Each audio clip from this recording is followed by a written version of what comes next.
Hello everyone, हमारा आज का डिस्कशन होगा डीयू के 2020 में आयोजित बीएड के एंट्रेंस पेपर का।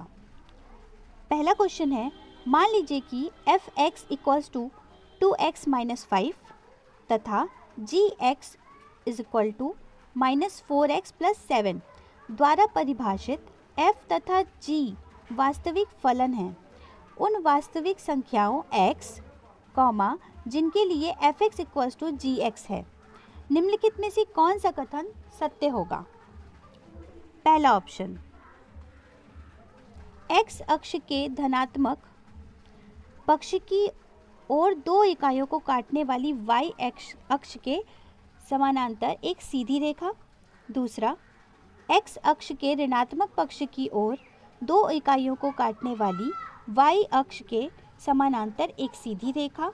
तीसरा, y अक्ष के धनात्मक पक्ष की ओर दो इकाइयों को काटने वाली x अक्ष के समानांतर एक सीधी रेखा। चौथा, y अक्ष के ऋणात्मक पक्ष की ओर दो इकाइयों को काटने वाली x अक्ष के समानांतर एक सीधी रेखा। इसका सही उत्तर है x अक्ष के धनात्मक पक्ष की ओर दो इकाइयों को काटने वाली y अक्ष के समानांतर एक सीधी रेखा। प्रश्न संख्या 2, यदि बहुपद ax cube plus 3bx square plus 3cx plus d के शून्यक लगातार स्थिर संख्या r से बढ़ रहे हैं तो निम्नलिखित में से कौन सा संबंध सही है? पहला, 2b cube minus 3abc plus a square d equals to 0। Option 2 है 2b cube minus 3ab minus a square d equals to 0।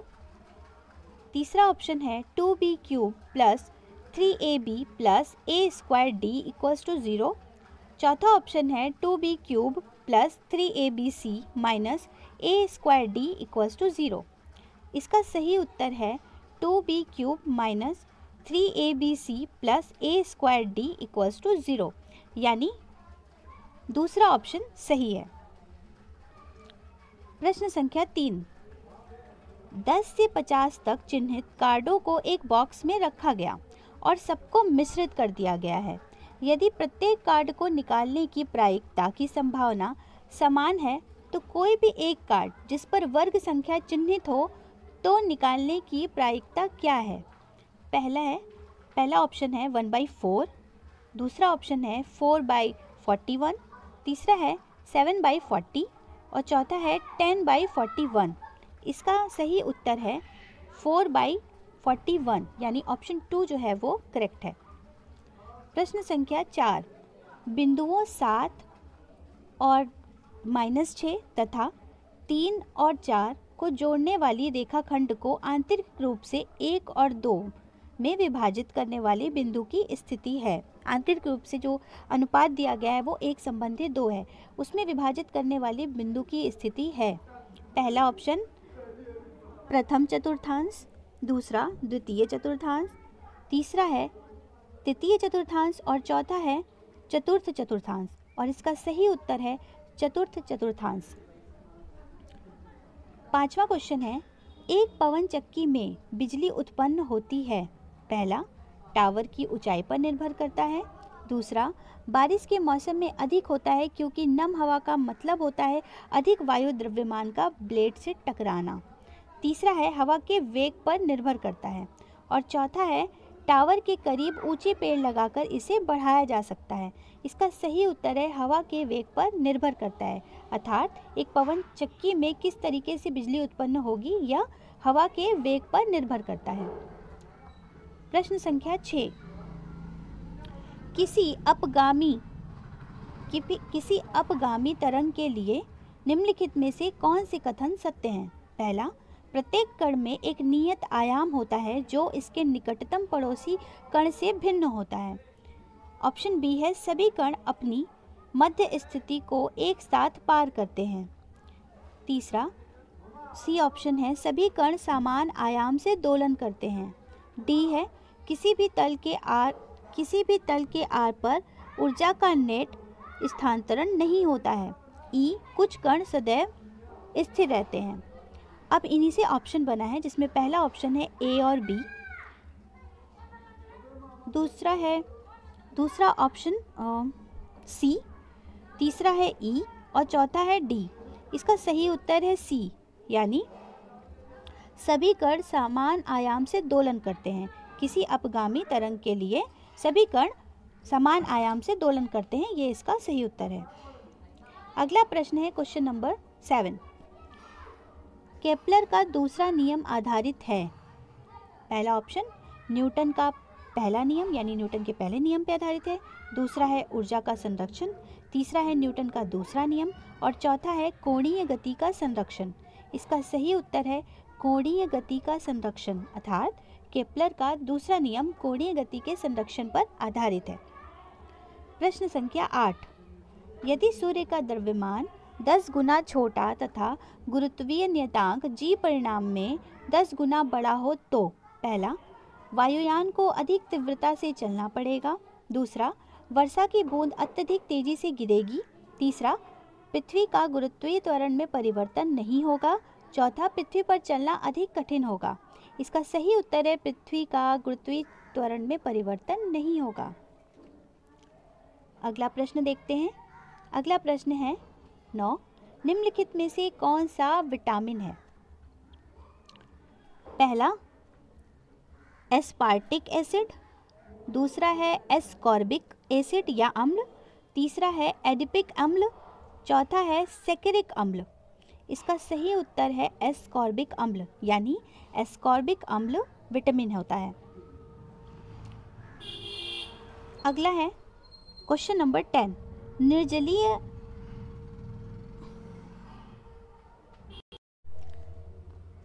दसवां प्रश्न है, निर्जलीय AlCl3 की बोतल के चारों ओर श्वेत धूम बन जाते हैं, इसका कारण क्या है?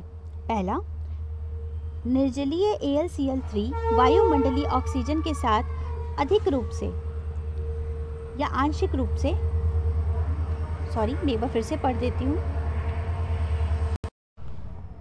निर्जलीय AlCl3 की बोतल के चारों ओर श्वेत धूम बन जाते हैं, इसका क्या कारण है? पहला, निर्जलीय AlCl3 वायुमंडलीय ऑक्सीजन के साथ आंशिक रूप से ऑक्सीकृत होकर Al2O3 विसर्जित करेगा, जो श्वेत रंग में दिखाई देगा। दूसरा ऑप्शन है, आंशिक रूप से AlCl3 आंशिक रूप से वायुमंडलीय नमी के साथ जल अपघटित होकर HCl गैस विसर्जित करता है, जो श्वेत रंग का दिखाई देगा। तीसरा ऑप्शन है, AlCl3 वायुमंडलीय नाइट्रोजन के साथ अभिक्रिया करके Aln विसर्जित करता है, जो श्वेत रंग का दिखाई देगा। चौथा, AlCl3 वायुमंडलीय प्रदूषण के साथ अभिक्रिया करके श्वेत धूम विसर्जित करता है। इसका सही उत्तर है AlCl3 आंशिक रूप से वायुमंडलीय नमी के साथ जल अपघटित होकर HCl गैस विसर्जित करता है, जो श्वेत रंग का दिखाई देगा।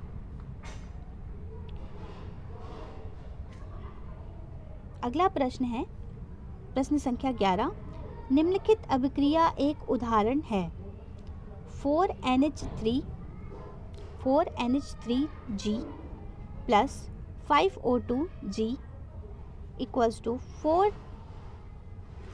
4NOG plus 6H2OG। पहला, प्रतिस्थापन अभिक्रिया का, दूसरा, संयोजन अभिक्रिया का, सी, उपचयन अपचयन रेडॉक्स अभिक्रिया का, डी, उदासीनीकरण अभिक्रिया का। इससे मिलकर ऑप्शन बने हैं। पहला ऑप्शन है ए और डी दोनों सही हैं, दूसरा है बी और सी सही हैं, तीसरा है ए और सी सही हैं और चौथा है सी और डी सही हैं। और इसका सही उत्तर है ए और सी सही हैं, यानी ए था प्रतिस्थापन अभिक्रिया का और सी है उपचयन अपचयन अभिक्रिया का। अगला प्रश्न है प्रश्न संख्या 12। x plus y equals to p, जिसमें दो रासायनिक स्पीसीज x और y आपस में संयुक्त होकर p उत्पाद बनाते हैं, जिसमें दो x तथा y दोनों उपस्थित हैं। x plus y equals to p. x तथा y को सरल रासायनिक अभिक्रिया द्वारा सरल पदार्थों में नहीं तोड़ा जा सकता है। निम्नलिखित में से कौन सा x, y तथा p के लिए सत्य है? पहला, p एक यौगिक है, ए ऑप्शन है P एक यौगिक है, B है X तथा Y यौगिक हैं, C है X तथा Y तत्व हैं, D है P एक निश्चित संगठन है। ऑप्शन देख लेते हैं। पहला ऑप्शन है A, B और C तीनों सही हैं। दूसरा है A, B तथा D सही हैं। तीसरा है B, C तथा D सही हैं और चौथा है A, C तथा D सही हैं। इसका सही उत्तर है A, C तथा D सही हैं। अगला प्रश्न है प्रश्न संख्या 13। डैश उज्ज्वल प्रकाश द्वारा उत्तेजित और रंग भेद कर सकते हैं लेकिन वे रात की दृष्टि में कार्य नहीं करते हैं। इसका ऑप्शन एक बार मैं पढ़ देती हूँ। पहला है शंकु, दूसरा है रॉड्स, तीसरा है तंत्रिका यानी कि ऑप्टिक नर्व दृष्टि तंत्रिका, चौथा है रेटिना दृष्टि पटल। इसका सही उत्तर है शंकु यानी शंकु या फिर कोन्स उज्ज्वल प्रकाश द्वारा उत्तेजित और रंग भेद कर सकते हैं लेकिन वे रात की दृष्टि में कार्य नहीं करते हैं। अगला क्वेश्चन है क्वेश्चन नंबर 14। मनुष्य के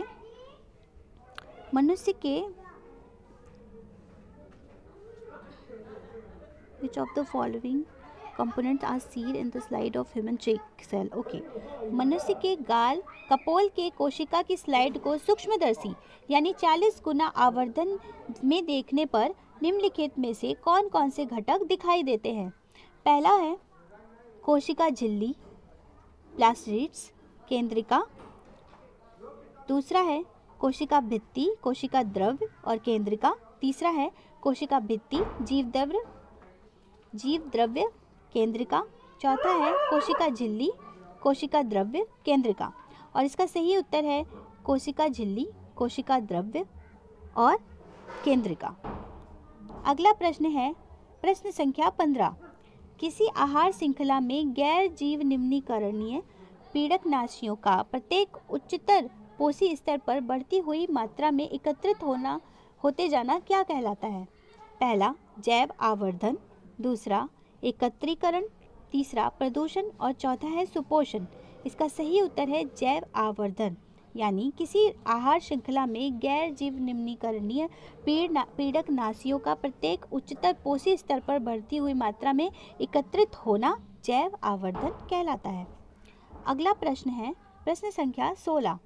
एक विद्यार्थी को उस प्रक्रिया की पहचान करने के लिए कहा गया था जो तब होती है जब किशमिश पानी में भिगोई जाती है, तो इस प्रक्रिया को क्या कहते हैं?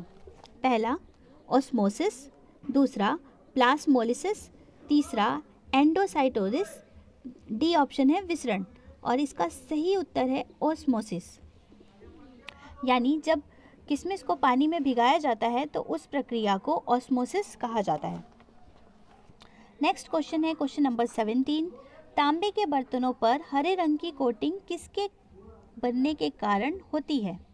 पहला CuCO3, दूसरा CuOH7, तीसरा CuO और उसके बाद है CuS। इसका सही उत्तर है CuCO3। Question number 18। रेशम, नायलॉन, सूती और ऊन के कपड़े के बराबर वजन के पूर्व के टुकड़े लिए जाते हैं और पानी से भरी बीकर में भिगोए जाते हैं। कुछ मिनटों के बाद कपड़े के टुकड़े बीकर से निकाले गए और फिर से तौला गया। निम्नलिखित में से कौन सा विकल्प उन्हें अंतिम भार के सही क्रम में रखता है? पहला, सबसे पहले है ऊन, उसके बाद है रेशम, फिर नायलॉन और फिर सूती। उसके बाद है दूसरा ऑप्शन है सूती, सिल्क, नायलॉन और ऊन। मैं एक बार बता देती हूँ, ये घटते क्रम में है। पहले ऑप्शन में सबसे ज़्यादा ऊन होगा, फिर रेशम, उससे कम होगा नायलॉन और फिर उससे कम होगा सूती। दूसरे में है सूती, फिर उससे कम सिल्क, उससे कम नायलॉन और फिर सबसे कम ऊन। तीसरे ऑप्शन में सबसे पहले ऊन, उससे कम होगा सूती, उससे कम होगा रेशम और उससे कम नायलॉन। और चौथे में है रेशम, उससे कम ऊन, उससे कम सूती और फिर उससे कम नायलॉन। सही उत्तर है सबसे ज़्यादा होगा ऊन, उससे कम होगा सूती, उससे कम होगा रेशम और सबसे अंत में होगा नायलॉन। अगला प्रश्न है क्वेश्चन नंबर 19। आयोडीन घोल की कुछ बूंदों को मिलाकर एक खाद्य नमूना नीला काला हो गया। इस नमूने में शामिल हैं पहला वसा, दूसरा ग्लूकोज, तीसरा है स्टार्च, चौथा है प्रोटीन। इसका सही उत्तर होगा स्टार्च। Question number 20। विक्र के अपक्रिय होने की स्थिति में अपशिष्ट उत्पादों को साफ करने की प्रक्रिया को क्या कहा जाता है? पहला अपोहन यानी डायलिसिस, दूसरा आर्टिफिशियल किडनी कृत्रिम विक, तीसरा ट्रांसप्लांटेशन यानी कि प्रतिरोपण, और चौथा है निथारना यानी फिल्टरेशन। इसका सही उत्तर है डायलिसिस यानी अपोहन। क्वेश्चन नंबर 21, भारत में औपनिवेशिक वानिकी के निम्नलिखित में से कौन से प्रभाव थे? पहला आरक्षित वनों के जाल पर प्रतिबंध, दूसरा वन संचालन के लिए बंदी श्रमिकों की आपूर्ति, तीसरा पेड़ों की कुछ प्रजातियों को वैज्ञानिक ढंग से लगाना, और चौथा चराई, शिकार, मछली पकड़ने और जंगलों के दोहन को बढ़ावा देना। इसमें पहला है केवल 1 और 3, दूसरा है केवल 2 और 3, तीसरा केवल 1, 2 और 3, और चौथा है केवल 2, 3 और 4। इसका सही उत्तर है 2 और 3, यानी भारत में औपनिवेशिक वानिकी के क्या क्या परिणाम, कौन कौन से प्रभाव थे? तो जिसमें दूसरा ऑप्शन सही है और दूसरा और तीसरा सही है, यानी वन संचालन के लिए बंदी श्रमिकों की आपूर्ति, और तीसरा है पेड़ों की कुछ प्रजातियों को वैज्ञानिक ढंग से लगाना। Question number 22, MK. गांधी ने पूरे देश को खादी पहनाने का विकल्प चुना क्योंकि? पहला, यह विभिन्न धर्मों के बीच मतभेद को मिटाने का एक माध्यम होगा, दूसरा, यह विभिन्न वर्गों के बीच मतभेद को मिटाने का एक माध्यम होगा। पहला है ये विभिन्न धर्मों के बीच मतभेद को मिटाने का एक तरीका हो सकता है, दूसरा है ये विभिन्न वर्गों के बीच मतभेद को मिटाने का एक माध्यम होगा, तीसरा जो लोग जातिगत परंपराओं की वजह से वंचित थे वे इस आत्म स्वाभिमान के लिए पहनेंगे, चौथा बहुत सारे लोग गांधी जैसा इकहरा किसानी वस्तु आसानी से अपना सकते थे। इसका सही उत्तर है केवल 1 और 2, यानी यह विभिन्न धर्मों के बीच मतभेद को मिटाने का एक माध्यम हो सकता है और विभिन्न वर्गों के बीच भी मतभेद को मिटाने का एक माध्यम हो सकता है। क्वेश्चन नंबर 23, निम्नलिखित में से 2 कथनों का परीक्षण करें और दिए गए विकल्पों में से सही विकल्प का चयन करें। कथन 1, गिरमिटिया श्रम की प्रणाली 19वीं सदी में गुलामी की एक नई प्रणाली के रूप में उभरकर सामने आई। कथन 2, श्रमिकों ने स्वयं को जीवित रहने के लिए चटनी संगीत जैसे सांस्कृतिक सम्मिश्रण के अपने ही तौर तरीके विकसित किए। पहला ऑप्शन है कथन 1 असत्य है और कथन 2 सत्य है, दूसरा है कथन 1 सत्य है और कथन 2 असत्य है, तीसरा है कथन 1 और 2 दोनों ही सत्य हैं और कथन 2 कथन 1 की सही व्याख्या है, चौथा ऑप्शन है कथन 1 और 2 दोनों ही सत्य हैं और कथन 2 कथन 1 की सही व्याख्या नहीं है। सही उत्तर है कथन 1 और 2 दोनों ही सत्य हैं और कथन 2 कथन 1 की सही व्याख्या नहीं है। अगला प्रश्न है प्रश्न संख्या 24, वर्तमान में हम कैसे जानते हैं कि पूरा पाषाण काल के दौरान भारत में शुतुरमुर्ग पाए जाते थे? पहला ऑप्शन है हमारे पास मध्य प्रदेश के भीमबेटका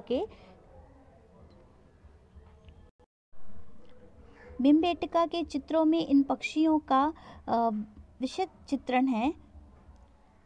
दूसरा है महाराष्ट्र के पटने में बड़ी मात्रा में शुतुरमुर्ग के अंडे के छिलके मिले हैं।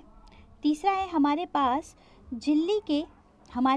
दिल्ली के राष्ट्रीय संग्रहालय में शुतुरमुर्ग का चित्रात्मक अभिलेख है और चौथा है ये अफ्रीका से आए शुरुआती विदेशी यात्रियों के संस्मरणों में वर्णित है। इसका सही उत्तर है महाराष्ट्र के पटने में बड़ी मात्रा में शुतुरमुर्ग के अंडे के छिलके मिले हैं। इससे हमें पता चलता है कि पूरा पाषाण काल के दौरान भारत में शुतुरमुर्ग पाए जाते थे। अगला प्रश्न है प्रश्न संख्या 25, भारत के संविधान की प्रस्तावना में किस संशोधन द्वारा परिवर्तन किया गया? पहला 70वां संशोधन, दूसरा 40वां संशोधन, तीसरा 24वां संशोधन और चौथा 42वां संशोधन। इसका सही उत्तर है 42वां संशोधन, यानी ऑप्शन नंबर 4 जो है वो करेक्ट है। अगला प्रश्न है प्रश्न संख्या 26, उक्त में से पंचायती राज के विषय में कौन सा कथन सही है? पहला है पंचायत समितियों और जिला परिषदों का गठन प्रत्यक्ष निर्वाचित सदस्यों द्वारा होना चाहिए। दूसरा, पंचायत स्तर पर चुनाव लड़ने की न्यूनतम आयु सीमा 18 वर्ष होनी चाहिए। तीसरा है पंचायती राज संस्थाओं के चुनाव राज्य निर्वाचन आयोग के निर्देशन में आयोजित होने चाहिए। और चौथा ऑप्शन है पंचायतों की वित्तीय समीक्षा के लिए प्रत्येक 6 वर्ष के बाद राज्य वित्त आयोग की स्थापना की जाती है। इसका सही उत्तर है पंचायती राज संस्थाओं के चुनाव राज्य निर्वाचन आयोग के निर्देशन से आयोजित होने चाहिए। अगला प्रश्न है प्रश्न संख्या 27। 1952 में हुए पहले आम चुनावों में लोकसभा और डैश के साथ साथ कौन सा चुनाव शामिल थे? भारत के उपराष्ट्रपति, पहला है भारत के उपराष्ट्रपति, दूसरा है राज्य विधानसभाएं, तीसरा है राज्यसभा और चौथा है भारत के राष्ट्रपति। तो इसका सही उत्तर है राज्य विधानसभाएं। यानी 1952 में हुए पहले आम चुनावों में लोकसभा और राज्य विधानसभाओं के साथ साथ चुनाव हुए थे। प्रश्न संख्या 28। डैश दक्षिण एशिया में एक देश है और एक निरंकुश राजशाही से एक संवैधानिक राजशाही में परिवर्तित हो गया है। इसका पहला है ऑप्शन है भारत, दूसरा है पाकिस्तान, तीसरा है श्रीलंका और चौथा है भूटान। इसका सही उत्तर है भूटान। यानी भूटान दक्षिण एशिया का एक देश है जो कि एक निरंकुश राजशाही से एक संवैधानिक राजशाही में परिवर्तित हो गया है। अगला प्रश्न है प्रश्न संख्या 29। पहला अभिकथन है ए, कन्याकुमारी में दिन और रात के समय के बीच का अंतर शायद ही महसूस किया जाता है, लेकिन कश्मीर में ऐसा नहीं है। कारण आर है देशांतरीय विस्तार दिन और रात की अवधि को प्रभावित करती है जैसे ही हम दक्षिण से उत्तर की ओर बढ़ते हैं। दिए गए विकल्प में से सही विकल्प का चयन करें। पहला है दोनों ए और आर सही है और आर व्याख्या नहीं करता है ए की। दूसरा है ए सही है और आर गलत है। तीसरा है ए गलत है और आर सही है। और चौथा है दोनों ए और आर सही है और आर व्याख्या करता है ए की। तो इसका सही उत्तर है ए सही है और आर गलत है। अगला है प्रश्न संख्या 30। निम्नलिखित पर विचार करें। ए तापमान और नमी, बी अक्षांश और ऊंचाई, सी ढलान और मृदा की मोटाई, डी हवा बहने की दिशा। उपरोक्त में से किन कारकों के कारण विभिन्न क्षेत्रों में प्राकृतिक वनस्पति के प्रकार और उनकी सघनता में भिन्नता होती है? पहला है ए और सी, दूसरा है केवल सी और डी, तीसरा है ए बी और सी और चौथा है ए बी और डी। इसका सही उत्तर है ए बी और सी। ए बी और सी यानी तापमान और नमी, अक्षांश और ऊंचाई, ढलान और मृदा की मोटाई, इन कारकों के कारण विभिन्न क्षेत्रों में प्राकृतिक वनस्पति के प्रकार और उनकी सघनता में भिन्नता होती है। अगला प्रश्न है प्रश्न संख्या 31। पृथ्वी के विषुवत वित्तीय क्षेत्रों की अपेक्षा उत्तरी गोलार्ध में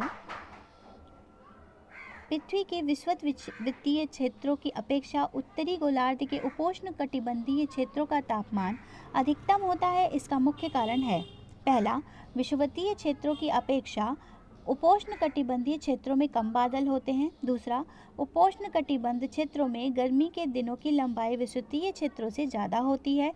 तीसरा, उपोष्ण कटिबंधीय क्षेत्रों में ग्रीन हाउस प्रभाव विषुवतीय क्षेत्रों की अपेक्षा ज़्यादा होता है। चौथा है उपोष्ण कटिबंधीय क्षेत्र विषुवतीय क्षेत्रों की अपेक्षा महासागरीय क्षेत्र के ज़्यादा करीब है। सही उत्तर है उपोष्ण कटिबंध क्षेत्रों में गर्मी के दिनों की लंबाई विषुवतीय क्षेत्रों से ज़्यादा होती है। अगला प्रश्न है प्रश्न संख्या 32। निम्नलिखित सूची पर विचार करें। Alps, Aravalli, Appalachian, Himalaya, Ural, वोज़गेस। इस सूची में निम्नलिखित में से कौन सा दूसरों से अलग है?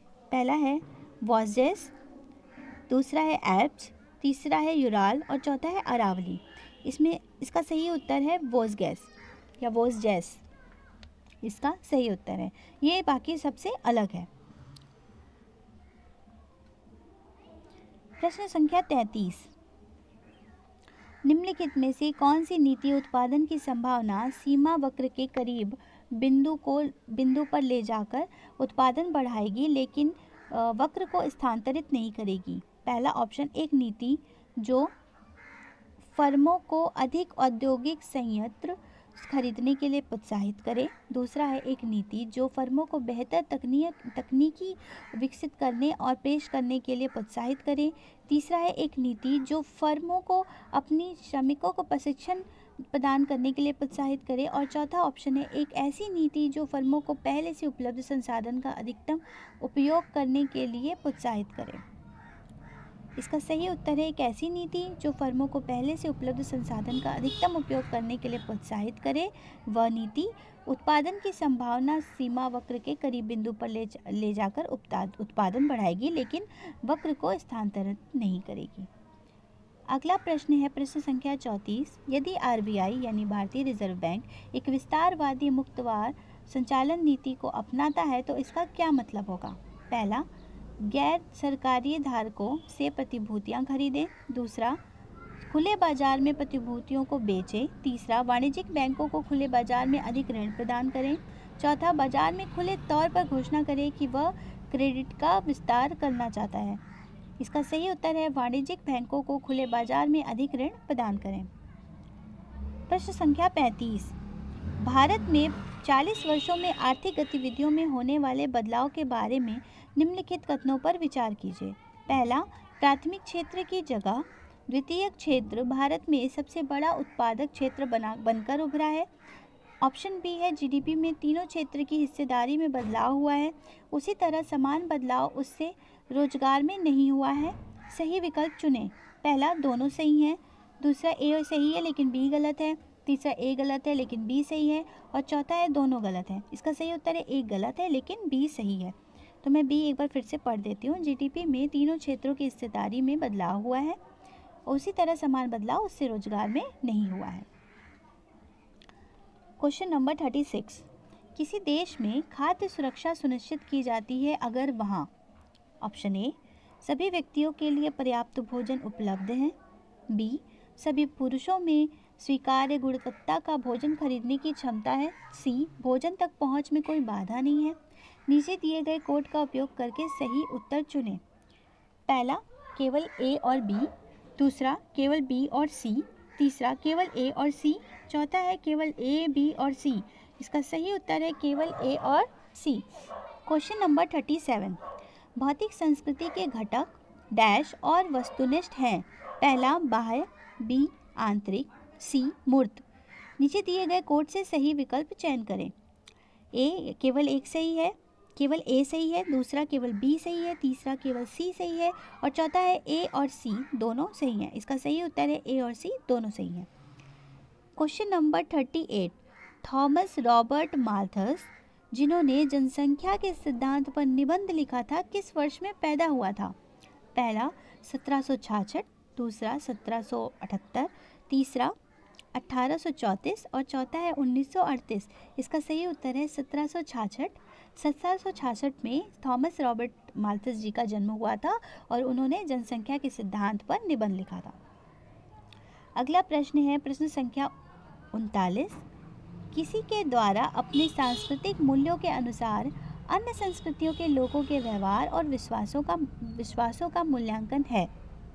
पहला, विश्व बंधुत्व। दूसरा, स्वजातीय उत्कृष्टता में विश्वास। तीसरा है दूसरी संस्कृतियों के प्रति सांस्कृतिक विद्वेष। और चौथा है अतिवाद। इसका सही उत्तर है स्वजातीय उत्कृष्टता में विश्वास।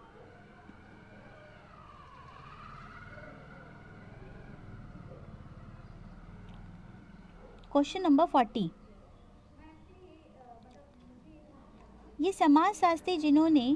वे समाजशास्त्री जिन्होंने आत्महत्या के सामाजिक और आर्थिक व्यवहार से संबंध को समझा वह हैं। पहला है कार्ल मार्क्स। दूसरा है एमिल श्रीनिवास। तीसरा है मैक्स वेबर। और चौथा है एमिल दुर्खीम। इसका सही उत्तर है एमिल दुर्खीम। अगला प्रश्न है प्रश्न संख्या 41। Choose one word that is suitable for both sentences. Sentence 1 है, The dash of wood selected by the interior designer was exceptionally beautiful. Sentence 2 है, it was a state of crisis. Immediately the government constituted a dash to discuss the course of action required to calm the situation. Choose one word that is suitable for both sentences. पहला है panel, दूसरा है committee, तीसरा है Planck और चौथा है consortium. इसका सही उत्तर है panel. Question number 42. Choose the correct option to fill the blanks. Now it was Ali's turn to travel dash, who gathered at every station dash to passionate speeches. पहला है rouse the crowds to listen. दूसरा है rousing the crowds to listen. तीसरा है rouse the crowds for listening. चौथा है rouse the crowds to listening और इसका सही है rousing the crowds to listen. यानी now it was Ali's turn to travel rousing the crowds who gathered at every station to listen to participate speeches. इस तरह से इन दो शब्दों से इन खाली स्थानों को भरा जाएगा। अगला प्रश्न है प्रश्न संख्या 43। पोस्ट बॉक्स नंबर 203 वाला सोपान किसने लिखा है?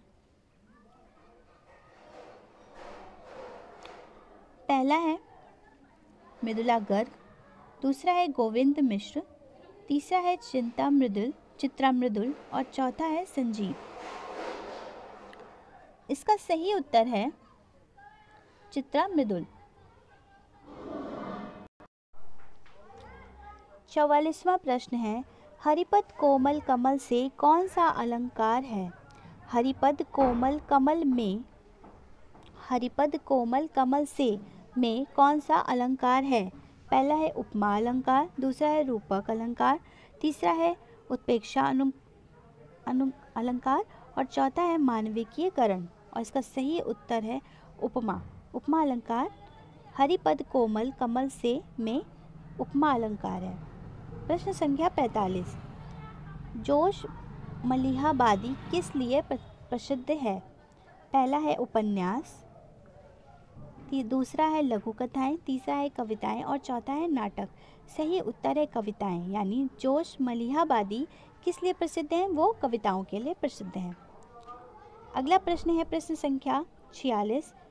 रुबाई एक तरीके की कविता है जिसमें डैश पंक्तियां होती हैं। पहला है 2, दूसरा है 4, तीसरा है 6 और चौथा है 8। ऑप्शन नंबर 2 जो है वो करेक्ट है, यानी इसमें 4 पंक्तियां होती हैं। रुबाई में 4 पंक्तियां होती हैं। रुबाई एक तरह की कविता होती है जिसमें 4 पंक्तियां होती हैं। अगला प्रश्न है प्रश्न संख्या 47। कंबदी कलाई कविता के रचयिता कवि कौन है? पहला है प्रेमचंद, दूसरा है मोहन सिंह, तीसरा है भाई वीर सिंह, चौथा है शिव कुमार बटालवी और इसका सही उत्तर है भाई वीर सिंह। अगला प्रश्न है प्रश्न संख्या 48। रसीदी टिकट किसकी आत्मकथा है? रसीदी टिकट किसकी आत्मकथा है? पहला अजीत कौर, दूसरा है दलीप कौर, तीसरा अमृता प्रीतम और चौथा है खुशवंत सिंह। इसका सही उत्तर है अमृता प्रीतम, यानी रसीदी टिकट अमृता प्रीतम की आत्मकथा है। अगला प्रश्न है क्वेश्चन नंबर 49। निम्नलिखित में से किस विषय वस्तु की विवेचना भास्कराचार्य के द्वारा लिखित लीलावती में की गई है? पहला गणित, दूसरा शल्य चिकित्सा, तीसरा व्याकरण और चौथा है नाट्यशास्त्र। सही उत्तर है गणित। अगला प्रश्न है प्रश्न संख्या 50। निम्नलिखित में से कौन सी कृति कालिदास की रचना नहीं है? पहला मेघदूत, दूसरा गीत गोविंद, तीसरा रघुवंशम, चौथा है कुमार संभव। सही उत्तर है गीत गोविंद। गीत गोविंद कालिदास की रचना नहीं है, जबकि मेघदूत, रघुवंशम और चौथा कुमार संभव ये सभी कालिदास की रचना है। अगला प्रश्न है क्वेश्चन नंबर 51। श्रृंखला को पूरा करें। पहला ADR, फिर है VGP, फिर है RJN और उसके बाद है NML।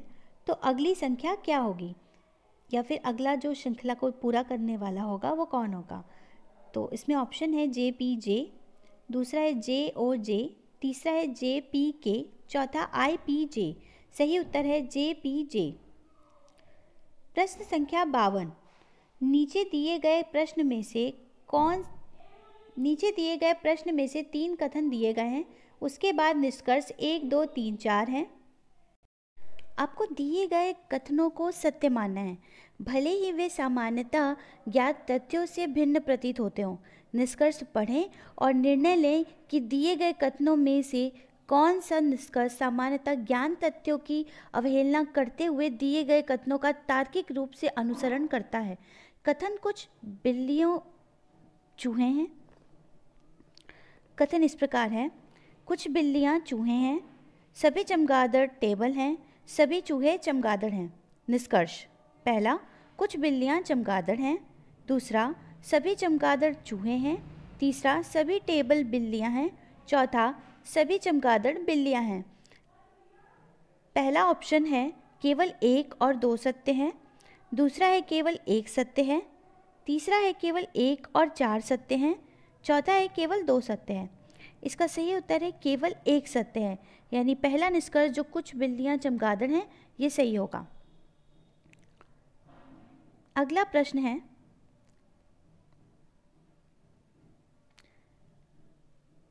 अगला प्रश्न 53। ग्रेटर देन का अर्थ है इससे बड़ा और लेस देन का अर्थ है इससे कम। निम्नलिखित कथनों पर विचार करें और सही विकल्प चुनें। Q is greater than T, greater than N. A is greater than S, greater than Q. A is less than M. निष्कर्ष, पहला निष्कर्ष है N is less than A। दूसरा है M is greater than T। अब एक बार इसका option देखते हैं। पहला है निष्कर्ष 1 और 2 दोनों सत्य हैं। दूसरा है न तो निष्कर्ष 1 और न ही 2 सत्य हैं। तीसरा है केवल 1 सत्य है। तीसरा है केवल निष्कर्ष 1 सत्य है। चौथा है केवल निष्कर्ष 2 सत्य है। इसका सही उत्तर है कि निष्कर्ष 1 और 2 दोनों सही हैं। Question number 52। पहले समूह में अक्षरों का एक निश्चित संबंध है। इस संबंध के आधार पर दूसरे समूह के लिए सही विकल्प क्या है? AST रेशियो BRU संबंध है। NQV संबंध क्या होगा?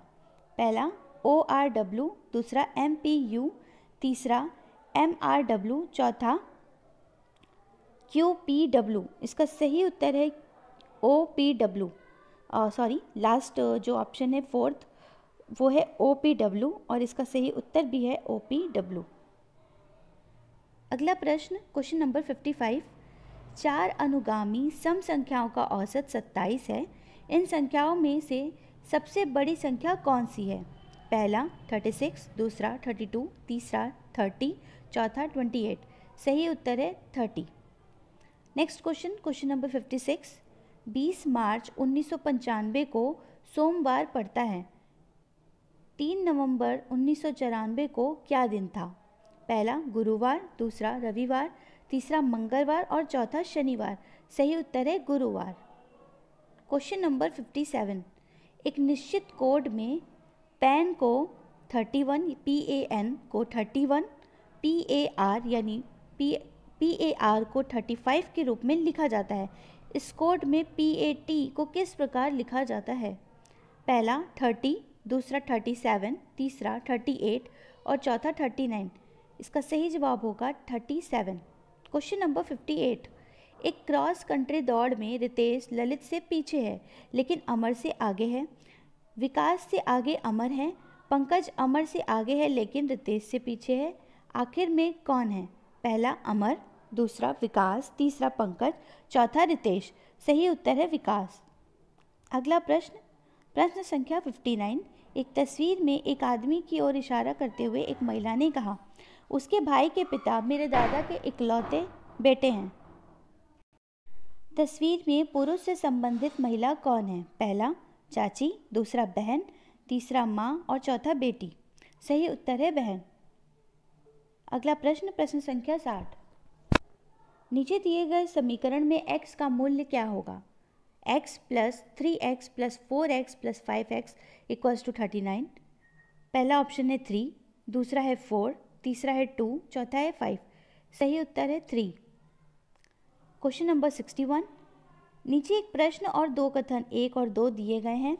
आपको यह तय करना होगा कि कथनों में दिया गया डेटा उत्तर देने के लिए पर्याप्त है या नहीं। दोनों कथनों को पढ़ें और उत्तर दें। प्रश्न, बिंदु P और Q के बीच क्या दूरी है? कथन 1, बिंदु S बिंदु P से पूर्व दिशा में 4 मीटर दूर है। बिंदु T बिंदु S के 2 मीटर उत्तर में है। कथन 2, बिंदु Q बिंदु T के उत्तर पश्चिम में है। क्वेश्चन नंबर 1, क्वेश्चन 61 का पहला ऑप्शन, कथन 1 का डेटा अकेले प्रश्न का उत्तर देने के लिए पर्याप्त है, जबकि कथन 2 में दिए गए आंकड़े प्रश्न का उत्तर देने के लिए पर्याप्त नहीं है।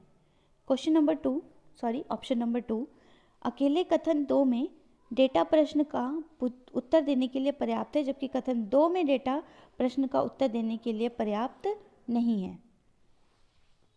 ऑप्शन 3, कथन 1 में या कथन 2 में अकेले प्रश्न का उत्तर देने के लिए पर्याप्त डेटा नहीं है। ऑप्शन 4, 1 और 2 दोनों कथनों में भी डेटा का प्रश्न उत्तर देने के लिए पर्याप्त नहीं है। सही उत्तर है 1 और 2 दोनों कथनों में भी डेटा प्रश्न का उत्तर देने के लिए पर्याप्त नहीं है। अगला प्रश्न 62। रिया एक निश्चित बिंदु से 30 किलोमीटर उत्तर की ओर जाती है। फिर उसके दाईं ओर मुड़ने के बाद वह 15 किलोमीटर जाती है। इसके बाद वह दाईं ओर मुड़कर 30 किलोमीटर जाती है। वह अपने शुरुआती बिंदु से कितनी दूर और किस दिशा में है? पहला, 15 किलोमीटर पूर्व में। दूसरा, 15 किलोमीटर पश्चिम में। तीसरा, 30 किलोमीटर पूर्व में। चौथा, 30 किलोमीटर दक्षिण में। इसका सही उत्तर है 15 किलोमीटर पूर्व में। Next question, question number 63। नीचे 2 कथन दिए गए हैं। दोनों कथनों को पढ़ें और उत्तर दें। कथन, सभी लैपटॉप कंप्यूटर हैं, कुछ लैपटॉप नोटबुक हैं। निष्कर्ष, पहला निष्कर्ष, कुछ नोटबुक कंप्यूटर हैं। दूसरा, सभी नोटबुक कंप्यूटर हैं। ऑप्शंस, पहला ऑप्शन है केवल निष्कर्ष एक कथन के अनुरूप है। दूसरा, केवल निष्कर्ष 2 कथन के अनुरूप है। तीसरा, दोनों निष्कर्ष 1 और 2 कथन के अनुरूप है। चौथा, या तो निष्कर्ष 1 या 2 कथन के अनुरूप है। सही उत्तर है केवल निष्कर्ष 1 कथन के अनुरूप है। Next question, question number 64। Madhya Pradesh में किस अभयारण्य को भारत सरकार द्वारा पर्यावरण संवेदनशील क्षेत्र घोषित किया गया है? यानी मध्य प्रदेश की किस अभयारण्य को eco sensitive zone government of India के द्वारा घोषित किया गया है? पहला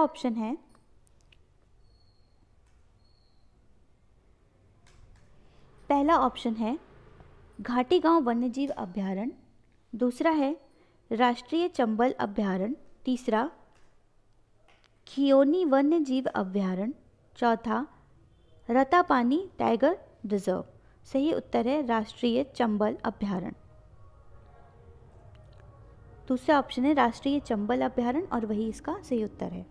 क्वेश्चन नंबर 65। अंतर्राष्ट्रीय वित्त निगम IFC की स्थापना कब की गई थी? यानी इंटरनेशनल फाइनेंस कॉरपोरेशन कब इस्टेब्लिश किया गया था? पहला ऑप्शन जुलाई 1956। पहला ऑप्शन है जुलाई 1956। दूसरा है अप्रैल 1956। तीसरा है जून 1980। चौथा है अगस्त 1980। Sorry, I stopped recording due to noise. Okay, let's continue. अंतर्राष्ट्रीय वित्तीय निगम की स्थापना कब की गई थी? पहला ऑप्शन जुलाई 1956। दूसरा अप्रैल 1956। Third option is June 1980। Fourth August 1980। Correct answer is July 1956। Next question, question number 66। Super computer परम कहाँ विकसित किया गया था? Option number 1 IIT Kanpur. Second CDAC। Third option is IIT Kharagpur. Fourth Tata. इसका सही आंसर है CDAC। क्वेश्चन नंबर 67, भारतीय इतिहास का पहला भारतीय इतिहासकार था? पहला मेगास्थनीज, दूसरा वायान, तीसरा हुआन सांग, फोर्थ काल्हन। सही उत्तर है कल्हण। क्वेश्चन नंबर 68, तमिलनाडु तटीय बेल्ट में पीने की पानी की कमी का कारण क्या है? पहला उच्च वाष्पीकरण, दूसरा सुनामी के कारण समुद्र के पानी में बाढ़, तीसरा नलकूपों द्वारा भूजल का दोहन, चौथा समुद्री जल का रिसाव। सही उत्तर है समुद्री जल का रिसाव। नेक्स्ट क्वेश्चन नंबर 69, निम्नलिखित में से किसे फरवरी 2020 में यूनेस्को द्वारा विश्व विरासत प्रमाण पत्र प्राप्त हुआ है? पहला है पुष्कर, दूसरा अजमेर, तीसरा जयपुर, चौथा जोधपुर। सही उत्तर है जयपुर। क्वेश्चन नंबर 70, अरुणाचल प्रदेश विधानसभा का पेपरलेस सत्र किस ऐप के कार्यान्वयन से शुरू हुआ? पहला ई सभा, दूसरा ई विधान, तीसरा ई अरुणाचल, चौथा ई देश। सही उत्तर है ई विधान। नेक्स्ट क्वेश्चन नंबर 71, किस प्रसिद्ध उद्योगपति के लिए महात्मा गांधी ने कहा था कि जब वह यानी गांधी भारत की राजनीतिक स्वतंत्रता के लिए लड़ रहे थे तो वह उद्योगपति भारत की औद्योगिक स्वतंत्रता के लिए अंग्रेजों से लड़ रहे थे? पहला ऑप्शन है अर्देशिर गोदरेज, दूसरा है राम नारायण रूला, तीसरा है जमशेदजी टाटा, चौथा है महाराजा सयाजीराव नायकवाड़। सही उत्तर है चौथा ऑप्शन है महाराजा सयाजीराव गायकवाड़। सही उत्तर है जमशेदजी टाटा। क्वेश्चन नंबर 72, निम्न में से किस घटना के कारण 2020 की पहली तिमाही में वैश्विक मंदी और शेयर बाजारों में गिरावट का डर बना? पहला ऑप्शन कोरोना वायरस का प्रकोप, दूसरा बर्फ के टुकड़े के पिघलने की खबर, तीसरा रुपए के सिक्कों के विकल्प के रूप में बिटकॉइन का आरंभ, चौथा अफगानिस्तान से अमेरिकी सैनिकों की वापसी। सही उत्तर है कोरोना वायरस का प्रकोप।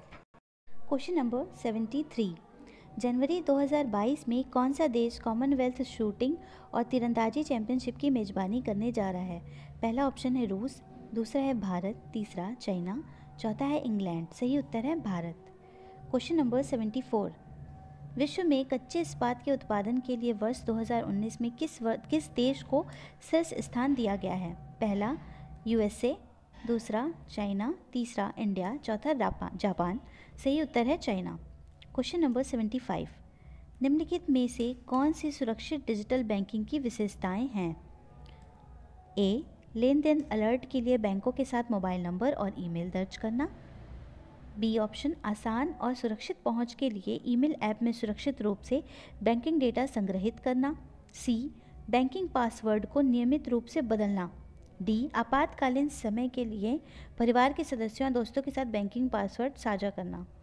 पहला option only A, B and C, यानी केवल ए, बी और सी सही हैं। दूसरा केवल ए और बी, तीसरा केवल बी, सी और डी, चौथा है ए और सी, यानी ए और सी, यानी लेन देन अलर्ट के लिए बैंकों के साथ मोबाइल नंबर और ईमेल दर्ज करना, और सी है बैंकिंग पासवर्ड को नियमित रूप से बदलना।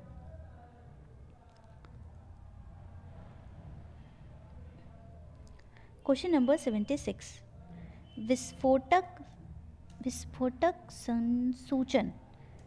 विस्फोटक संसूचन खोज पर राष्ट्रीय कार्यशाला ने एक नया विस्फोटक संसूचन सेतु विकसित किया गया है जिसका नाम है पहला फाइंडर एक्स, दूसरा ट्लॉक एक्स, ई डिटेंशन एक्स और चौथा है राल्डर एक्स। सही उत्तर है राल्डर एक्स। क्वेश्चन नंबर 77, एक लड़के को अक्सर संख्याओं को समझने में परेशानी होती है, वह जोड़ और घटाव का सरल, एक बार फिर से मैं रिकॉर्ड करती हूँ इस क्वेश्चन को।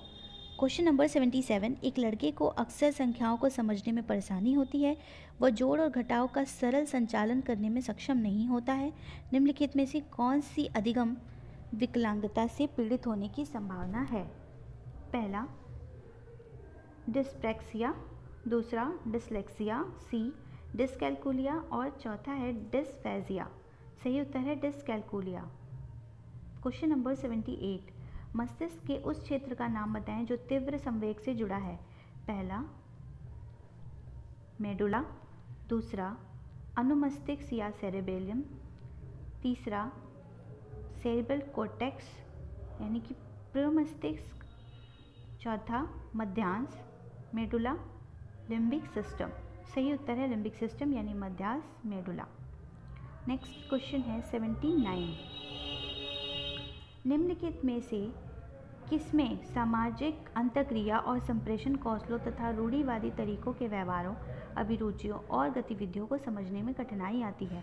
इन बच्चों को विभिन्न संदर्भों के अंतर्गत सामाजिक अंतःक्रिया और संप्रेषण में कठिनाई होती है। उनकी बहुत सीमित अभिरुचियाँ होती हैं तथा उनमें एक नियमित दिनचर्या की तीव्र इच्छा होती है।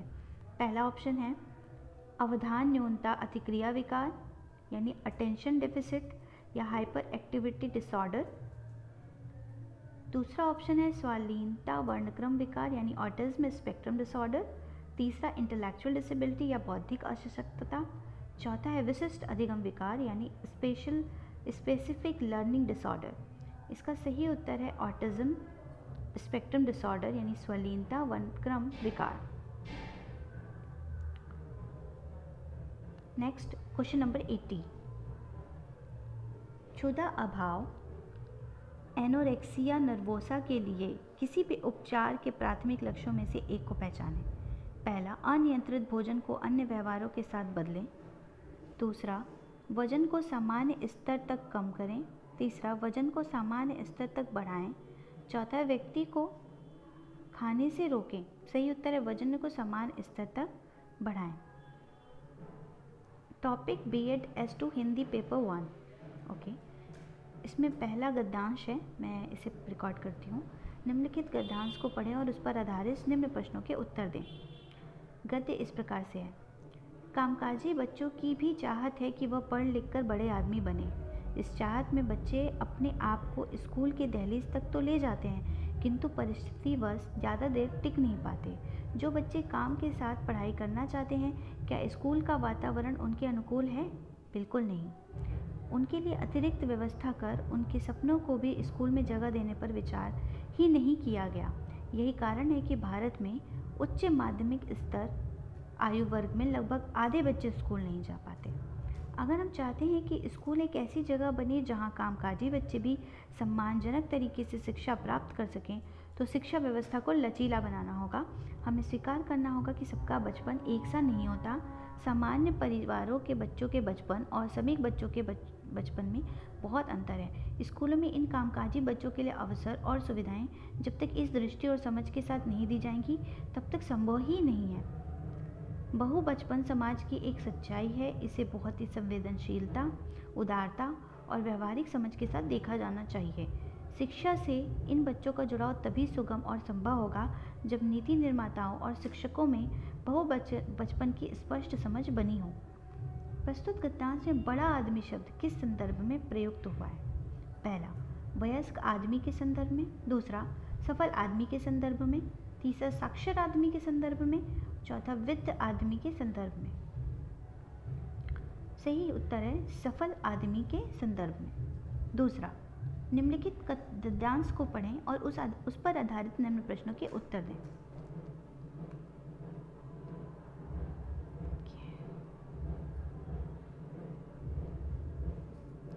सेम पैराग्राफ है, लेकिन इसमें प्रश्न पूछा गया है कि दहलीज शब्द का प्रयोग किस रूप में हुआ है।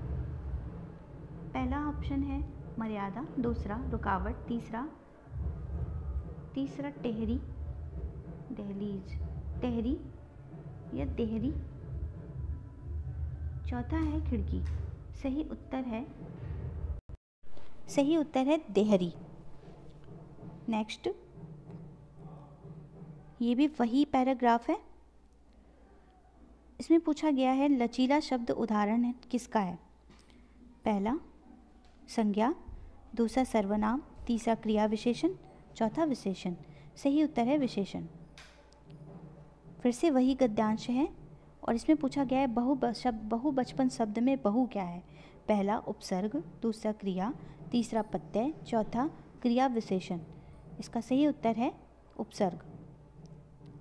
फिर से वही पैराग्राफ है और क्वेश्चन है, स्कूलों में कामकाजी बच्चों को भी स्थान देने के लिए किस प्रकार की शिक्षा व्यवस्था की आवश्यकता है। पहला समतापूर्ण शिक्षा व्यवस्था, दूसरा समानतापूर्ण शिक्षा व्यवस्था, तीसरा विभेदीकृत शिक्षा व्यवस्था, चौथा विकृत शिक्षा व्यवस्था। सही उत्तर है समतापूर्ण शिक्षा व्यवस्था।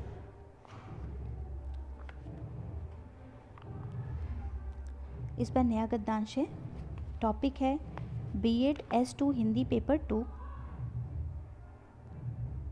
इसे मैं रिकॉर्ड करती हूँ। गद्यांश इस प्रकार से है,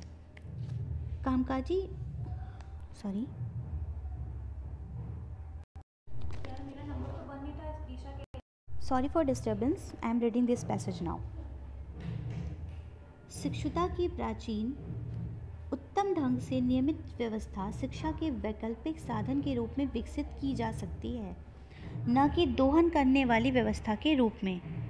बिना सोचे समझे बच्चों के हस्तशिल्प सीखने पर प्रतिबंध लगाने से उच्च अर्थोपार्जन करने में सक्षम कुशल कार्यबल का निर्माण करने का एकमात्र अवसर हाथ से जाता रहेगा।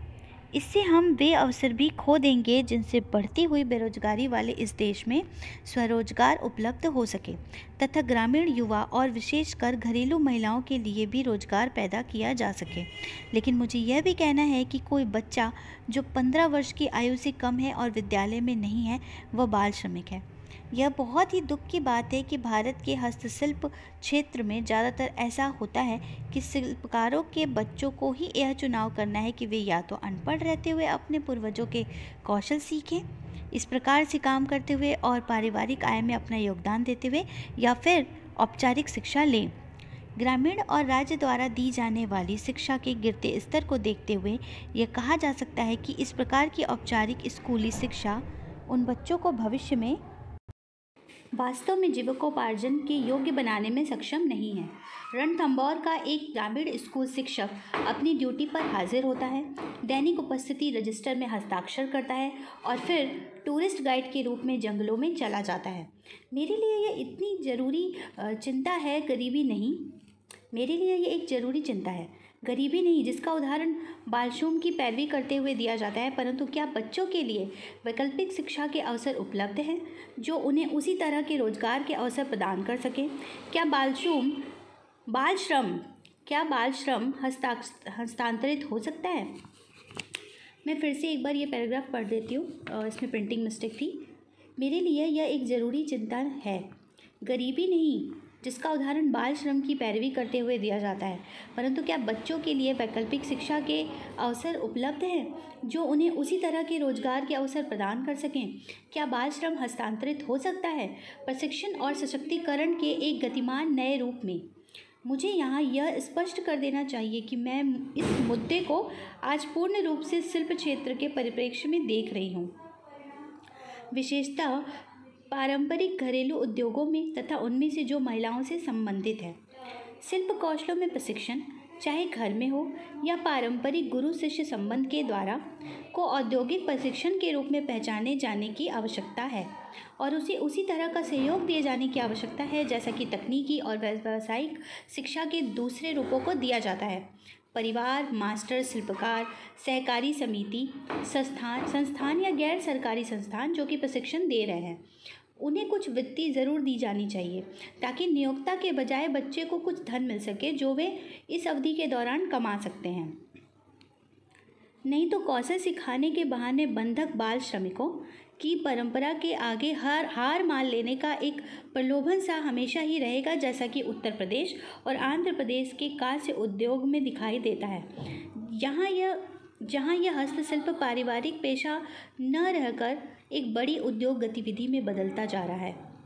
Laila Tyabji, child labour incorporates trade crafts workshop 2003। उपयुक्त गद्यांश में प्रयुक्त हुए शब्द शिक्षुता का अर्थ है। ऑप्शन है पहला स्वरोजगार की व्यवस्था, दूसरा प्रशिक्षण लेने की व्यवस्था, तीसरा मुनाफे कमाने की व्यवस्था, चौथा कारखाने मालिक बनाने की व्यवस्था। इसका सही उत्तर है प्रशिक्षण लेने की व्यवस्था। अगला प्रश्न इसी पैसेज पर आधारित है। इससे पूछा गया प्रश्न है, उपयुक्त गद्यांश में भारत के हस्तशिल्प क्षेत्र का महत्व निम्नलिखित में से किस रूप में परिलक्षित नहीं होता है। पहला ऑप्शन है, यह उच्च अर्थोपार्जन करने में सक्षम कुशल कार्यबल का निर्माण करता है। दूसरा, यह बढ़ती हुई बेरोजगारी वाले इस देश में स्वरोजगार उपलब्ध कराता है। तीसरा, यह ग्रामीण युवा और विशेषकर घरेलू महिलाओं के लिए रोजगार पैदा करता है।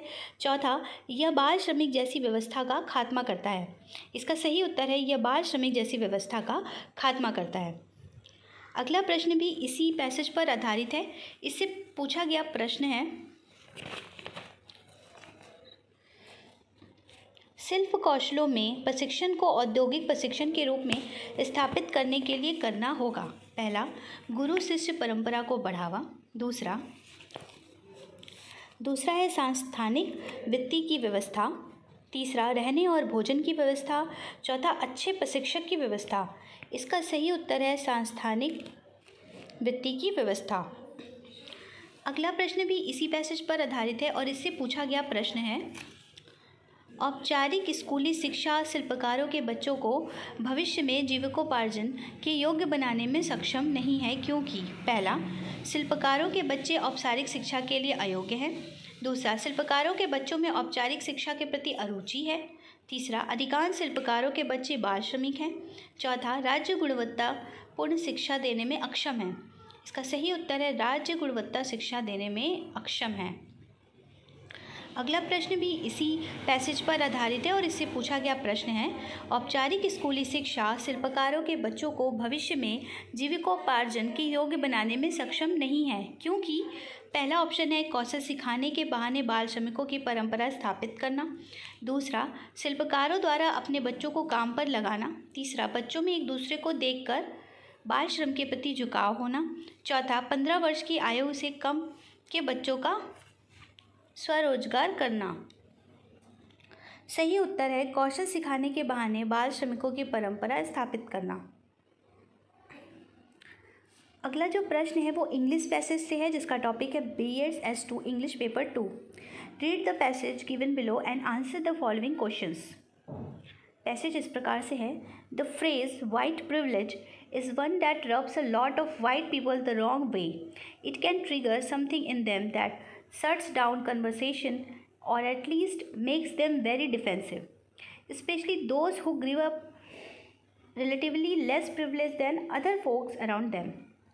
And I have seen more than once where this happens and the next move in the conversation is for the person who brought up white privilege to say, the reason you are getting defensive is because of you are feeling the discomfort of having your privilege exposed. I am sure that's true sometimes, and I'm sure that there are a lot of people, white and otherwise, who can attest to a kind of a moment or paradigm shift where they got what privilege means and they did realize that had been getting defensive because they are uncomfortable at having their privilege exposed. But I would guess that more often than not, the frustration and the shutting down is about something else. It comes from the fact that nobody wants to be a racist. And the move, you only think that because you are looking at this from the perspective of privilege. Or the modest and confrontational check your privilege. Kind of sound like an accusation that someone is a racist if they don't already understand privilege. And the phrase white privilege kind of sound like you are a racist and there is nothing you can do about it because you were born that way. And if this were what white privilege meant, which is not defensiveness and frustration, would be the appropriate response. But privilege talk is not intended to make a moral assessment or a moral claim about the privilege at all. It is about systematic imbalance.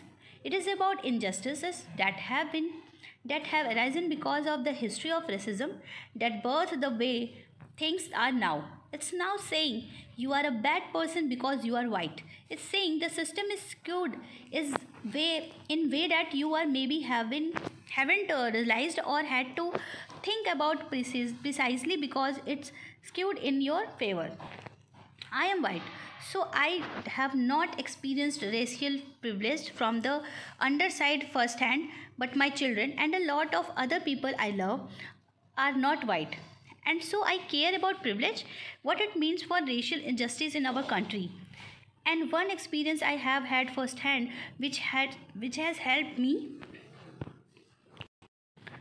to understand privilege and listen to privilege talk without feeling defensive is riding my bike.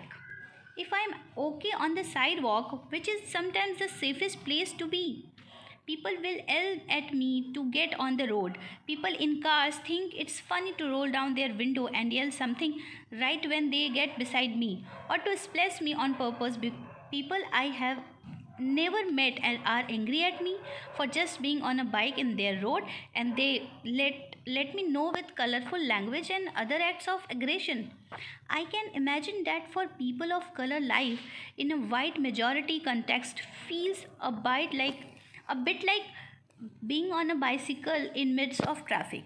They have the right to be on the road and the laws on the books to make it equitable, but that doesn't change the fact that they are on a bike in a world made for cars. Experiencing this when I am on a bike in a traffic has helped me to understand what privilege talk is really about. This is what privilege is about.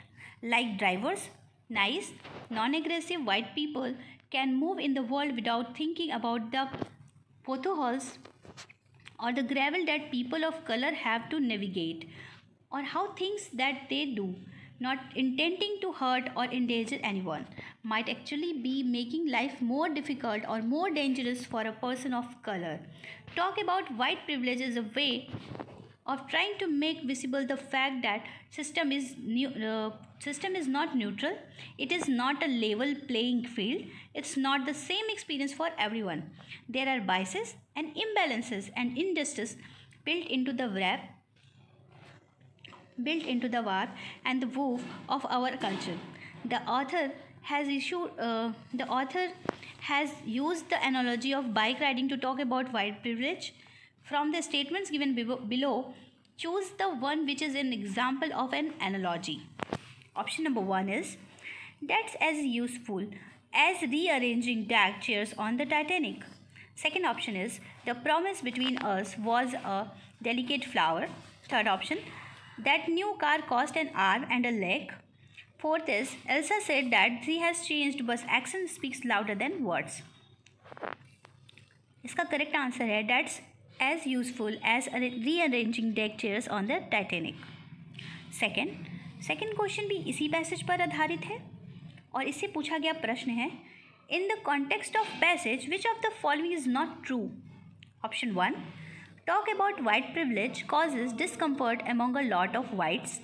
Second, talk about white privilege has the purpose of making moral assessment about the whites. Third option is, white privilege is caused by systematic imbalances.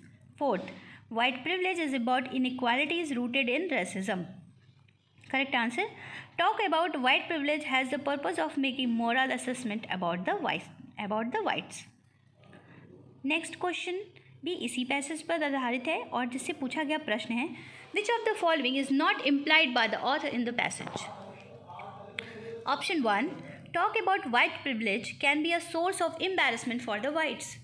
Second, what the laws state entirely different from what happens in the real world.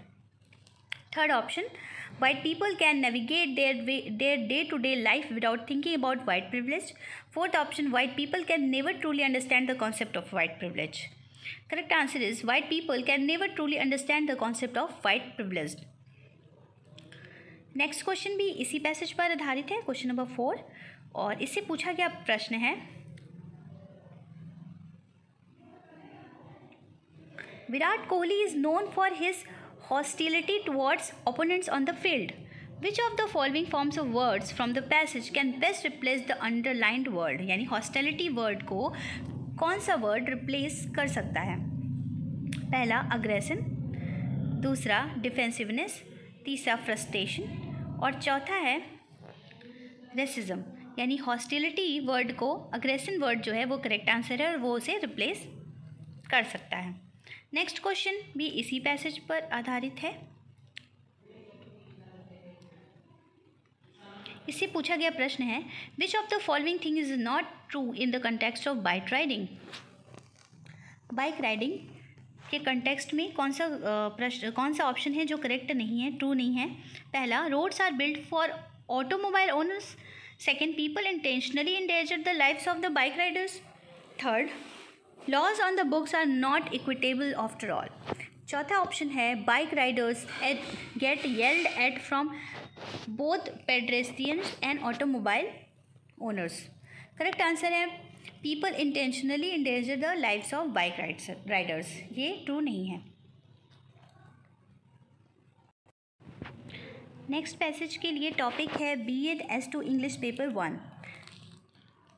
Question number 1, read the passage given below and answer the following questions. ये नया passage है, मैं इसे record कर रही हूँ। As 15-year-old Perry shuffled into my office with his parents trailing attentively behind, he glanced at me with a strained, neutral expression that I have found usually masked either great anger or great distress. In Perry's case, it was both. Although anorexia is a disorder most often associated with girls, Perry was a third in a line of anorexic boys I had recently seen. When he came to see me, Perry's weight had dropped to within 10 pounds of the threshold requiring forced hospitalization, yet he denied there wasn't any problem. He just won't eat, his mother began. Then turning to Perry, as if to show me the routine they had been enacting, she asked with tears in her eyes, Perry, why can't you at least have a simple dinner with us? Perry refused to eat with his family, always claiming he was hungry at the time and he preferred to eat later in his room, except that rarely happened. New meanness, gentle encouragement, veiled threats, nagging, and outright bribes had all been tried to no avail. Why would an otherwise healthy 15-year-old boy be starving himself? The question hung urgently in the air as we all talked. Let's be clear from the outset. Perry was a smart, good kid, shy and unassuming and generally unlikely to cause trouble. He was getting straight A's in a challenging and competitive public school honors curriculum that spring, and he later told me that he hadn't gotten a B on his report card since 4th grade. In some ways, he was every parent's dream child.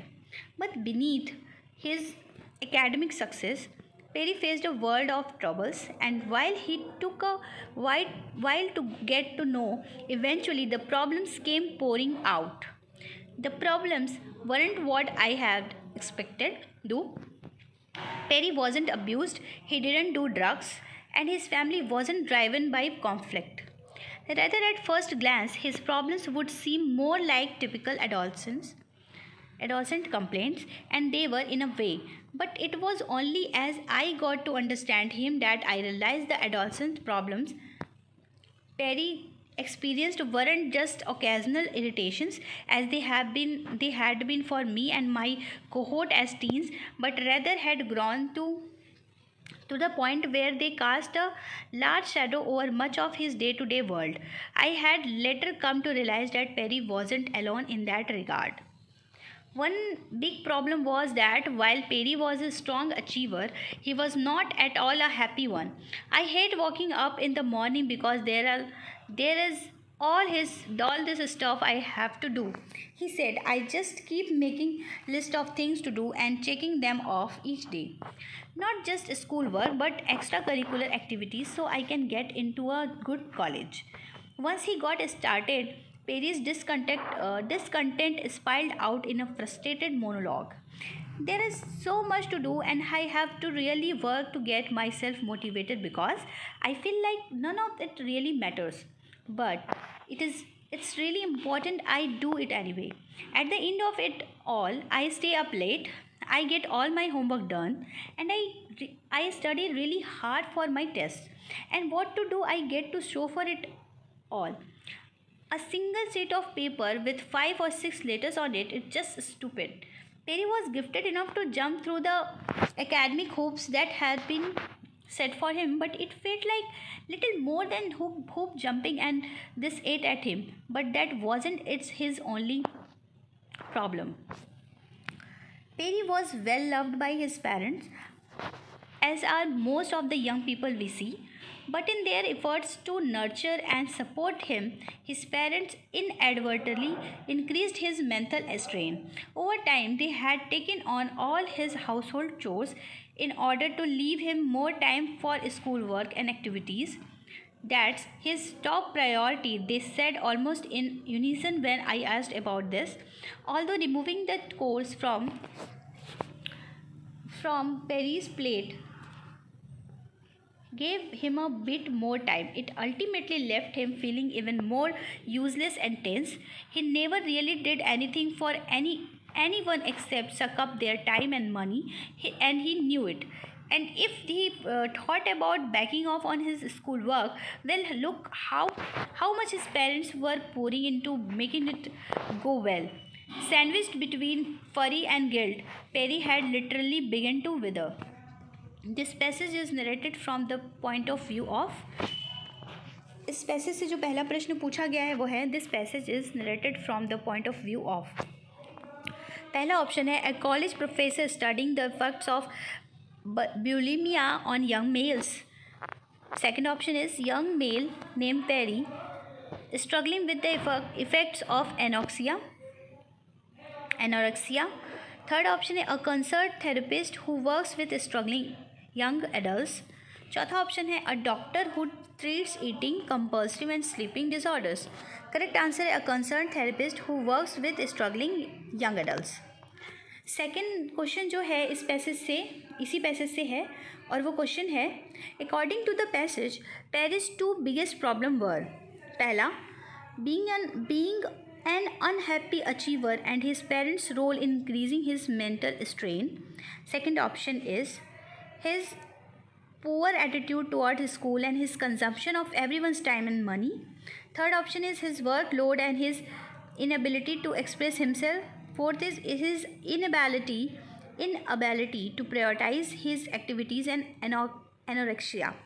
सही option है पहला, being an unhappy achiever and his parents' role in increasing his mental strain.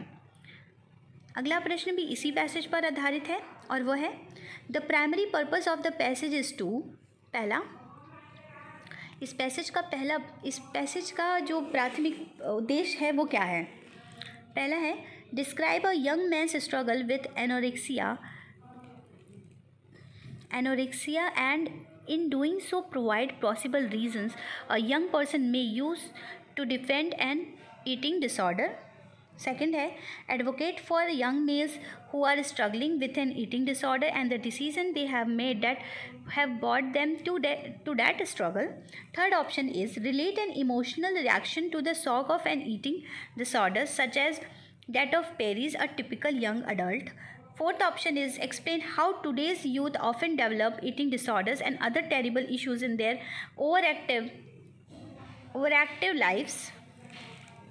इसका correct answer है describe a young man's struggle with anorexia and in doing so provide possible reasons a young person may use to defend an eating disorder. Next question भी इसी passage पर आधारित है और वो प्रश्न है which of the following does the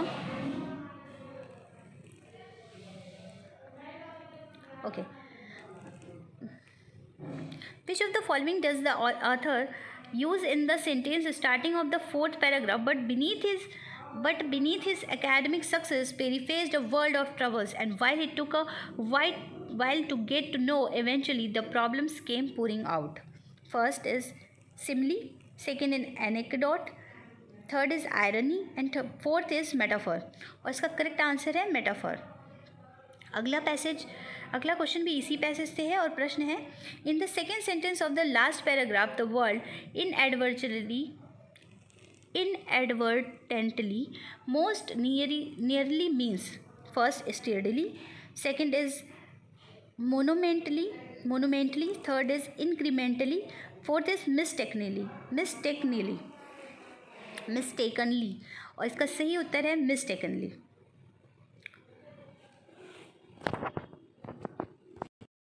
so friends, आज की रिकॉर्डिंग मैंने कंप्लीट कर दी है। आप बताना कि आपके खुद से कितने प्रश्न सही बन रहे हैं, और इस तरह से आप प्रैक्टिस कर सकते हैं ताकि आप नेक्स्ट ईयर जब DU अपना B.Ed का एंट्रेंस लेगा तो आप उसके लिए कितना तैयार हैं। तो आप अभी से तैयारी शुरू कर दीजिए, क्योंकि इस साल का पेपर पिछले कुछ सालों की तुलना में काफ़ी टफ था। तो मुझे लगता है कि इसमें थोड़ी ज़्यादा प्रयास की ज़रूरत है, थोड़ी ज़्यादा मेहनत की ज़रूरत है। तो आप अभी से अगर लगेंगे तो आसानी होगी। बाकी आप आर गुप्ता की प्रैक्टिस सेट ले सकते हैं। आर गुप्ता की प्रैक्टिस सेट आती है B.Ed के लिए, तो आप उससे प्रैक्टिस कर सकते हैं, और उसमें काफ़ी डिटेल में दिया होता है। तो मुझे लगता है कि मैं अपनी तरफ से वो आपको सजेस्ट कर रही हूँ। बाकी friends, thank you for watching this video and keep learning.